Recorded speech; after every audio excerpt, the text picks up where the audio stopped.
So in our today's session in exercise 2.2 we are going to the fourth sum. Already we have completed 3.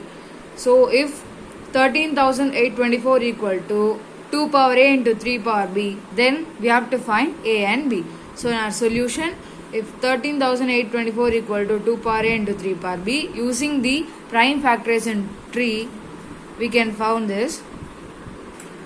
So 13,824 when we divide it by 2 we'll get 6,912, and when I divide this 2 by 2 I'll get 3,456. When I divide this by 2 I'll get 1,728. When I divide this by 2 I'll get 864. When I divide this by 2 I'll get 432. When I divide this by 2 I'll get 216, and when I divide it by 2 I'll get 108. I'll divide it by 2 I get 54. When I divide it by 2 I'll get 27. Then I'll divide it by 3 I'll get 9, and when I divide 9 by 3 I'll get 3. So it is 13,824 equal to 2 into 2 into 2 into 2 into 2 into 2 into 2 into 2 into 2 into 3 into 3 into 3. That is 2 power 9 into 3 power 3. So we can see that a equal to 9 and b equal to 3.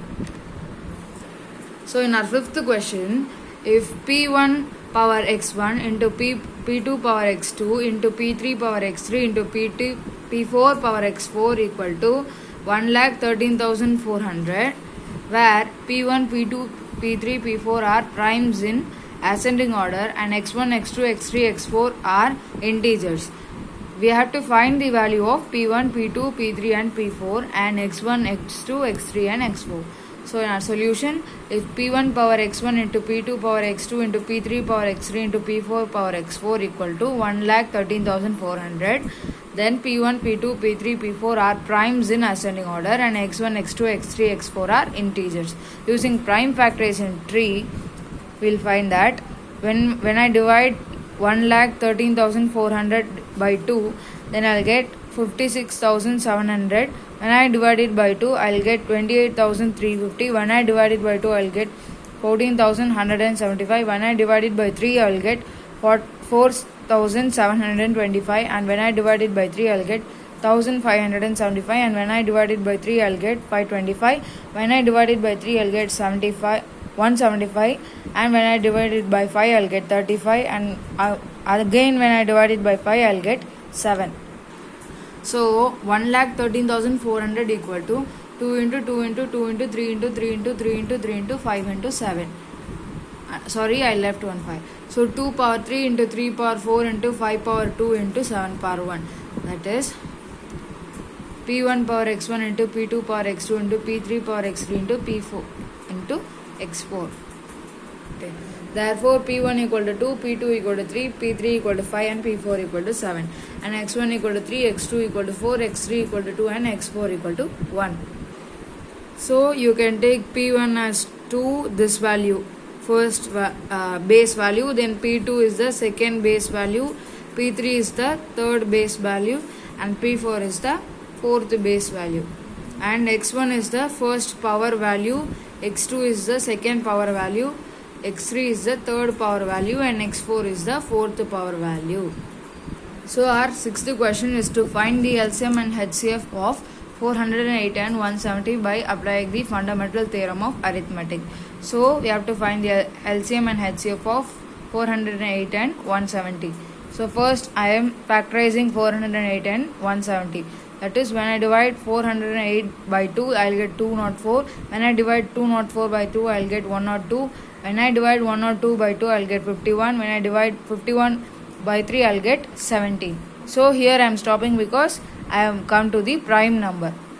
So 170 divided by 2 equal to 85 and 85 divided by 5 equal to 17. Here too I am stopping because 17 is a prime number.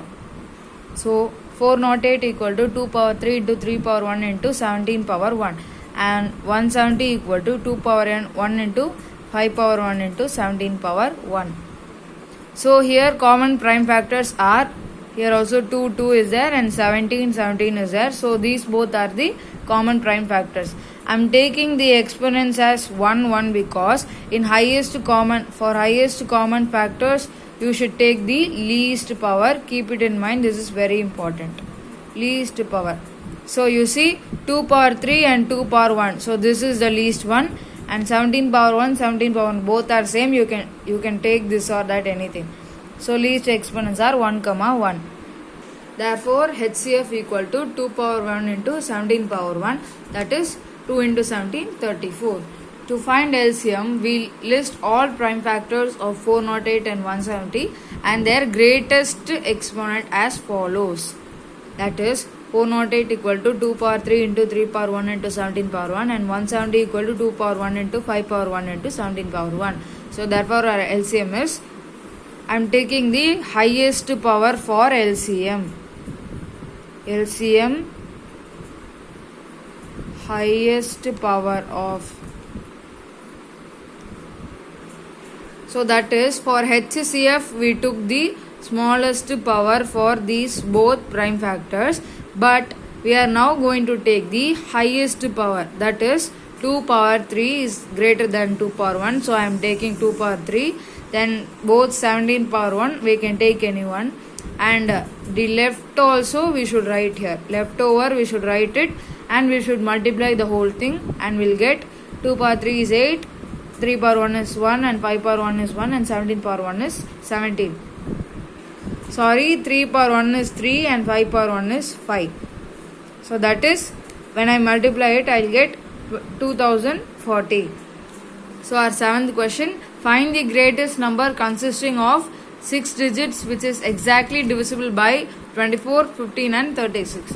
To find the LCM of 24, 15 and 36, I am doing the prime factorization method. I will get, when I divide 24 by 2, I will get 12, and when I divide it by 2, I will get 6, and when I divide it by 2, I will get 3. When I divide 15 by 3, I will get 5, and when I divide 36 by 2, I will get 18, and when I divide this by 2, I will get 9, and when I divide this by 3, I will get 3. So the prime factors of 24, 15 and 36 are, for 24 it is 2 power 3 into 3, and for 15 it is 3 power 1 into 5 power 1, and for 36 it is 2 power 2 into 3 power 2. Therefore the prime factors of 24, 15, 36 is 2 power 3 into 3 power 2 into 5 power 1. So that is, we are going to take greatest exponents. That is, therefore LCM equal to 2 power 3 into 3 power 2 into 5 power 1. So that is 2 power 3 is 8, 3 power 2 is 9, and 5 power 1 is 5. Therefore our answer is 360. So if a number has to be exactly divisible by 24, 15 and 36, then it has to be divisible by 360. Greatest 6-digit number is 9,99,999. Common multiples of 24, 15 and 36 with 6 digit are 1,03,680 and 1,16,640, 1,15,520 till infinity. So these are the starting 6-digit number which are divisible by 360, and these are the last numbers which are 6-digit numbers which are divisible by 360. Therefore, the greatest number consisting 6 digits which is exactly divisible by 24, 15 and 36 is 9,99,720. So the 8th question, what is the smallest number that when divided by 3 numbers such as 35, 56 and 91 leaves remainder 7 in each case? So now I am doing the prime factorization of 35, 56 and 91. 35 is, when I divide it by 5 I get 7, and when I divide 56 by 2 I will get 28, and 28 divided by 2 is 14, and 14 divided by 2 is 17, and when I divide 91 by 7 I will get 13.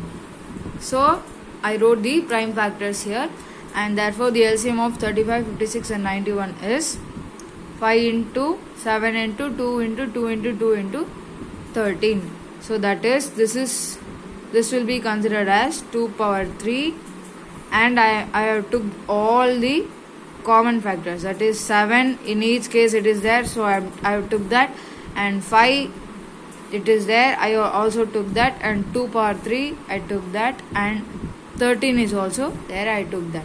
So when I multiplied all these things, I'll get 3640. So therefore the required number is 3647, which leaves remainder 7 in each case. It should leave remainder 7, so we are adding 7 to this number. So in 9th question, we have to find the least number that is divisible by the first 10 natural numbers.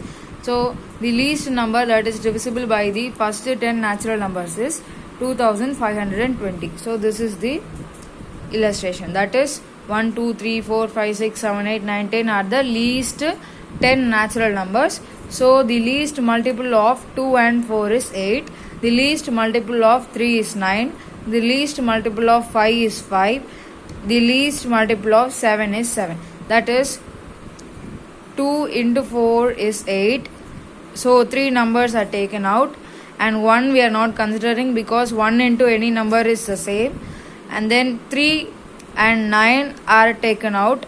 So 3 will be considered as 9 because any number which is divisible by 9 is also divisible by 3, and any number which is divisible by 8 is always divisible by 4 and 2.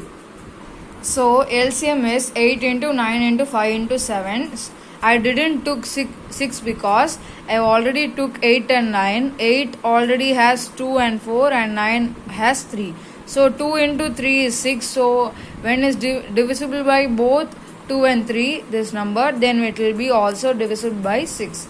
That is 40 into 63 is 2520.